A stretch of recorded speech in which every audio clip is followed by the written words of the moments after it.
കാസർഗോഡ് പുതിയ bus stand കോംപ്ലക്സിൻ്റെ ഏറ്റവും പുതിയ ദൃശ്യങ്ങളാണിത്. വൃത്തിയായി പെയിൻറ് ചെയ്ത് ബസ് സ്റ്റാൻഡ് കോംപ്ലക്സിനെ മനോഹരമാക്കിയിട്ടുണ്ട്. ആകാശ നീല നിറമാണ് പുതുതായി ബസ് സ്റ്റാൻഡ് കോംപ്ലക്സിന് നൽകിയിരിക്കുന്നത്. ഇത് കാണുവാൻ ഒരു പ്രത്യേക ഭംഗി തന്നെയാണ്. നേരത്തെ മഞ്ഞ കലർന്ന നിറമായിരുന്നു ബസ് സ്റ്റാൻഡ് കോംപ്ലക്സിന് ഉണ്ടായിരുന്നത്. വർഷങ്ങളായി അതേ നിറമായിരുന്നു ഉണ്ടായിരുന്നത്. ആ നിറം മാറ്റിയാണ് ഇപ്പോൾ പുതുതായി ആകാശ നീല നിറം ബസ് സ്റ്റാൻഡ് കോംപ്ലക്സിന് നൽകിയിട്ടുള്ളത്.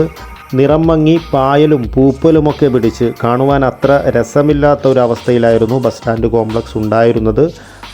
പുതിയ നിറം നൽകിയതിലൂടെ ആ ഒരു വൃത്തിയില്ലായ്മയ്ക്ക് ഒരു പരിഹാരമായിട്ടുണ്ട്.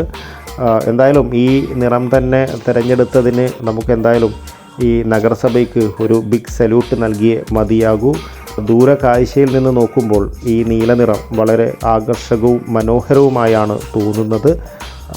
ഈയൊരു നീല നിറം കാസർഗോഡ് പുതിയ ബസ് സ്റ്റാൻഡ് കോംപ്ലക്സിന് ഒരു പ്രൗഢി നൽകുന്നുണ്ട്. പുതുതായി കാസർഗോഡ് നഗരത്തിലെത്തുന്നവർക്ക് എന്തായാലും കാസർഗോഡിനെ കുറിച്ചുള്ള ഒരു മികച്ച ചിത്രം നൽകുവാൻ ഇതിലൂടെ സാധ്യമാകുമെന്നുള്ള കാര്യം തീർച്ചയാണ്. കാസർഗോഡ് നഗരസഭ പ്രഖ്യാപിച്ച ബജറ്റിൽ കാസർഗോഡ് നഗരത്തിൻ്റെ വികസനത്തിനായി വൻ പദ്ധതികളാണ് പ്രഖ്യാപിച്ചിട്ടുള്ളത്. എന്തായാലും കാസർഗോഡ് നഗരസഭാ കോംപ്ലക്സിൻ്റെ ഈയൊരു നിറം മാറ്റം വരാനിരിക്കുന്ന വൻ പദ്ധതികളുടെ തുടക്കമായി മാറുമെന്ന് പ്രതീക്ഷിക്കാം.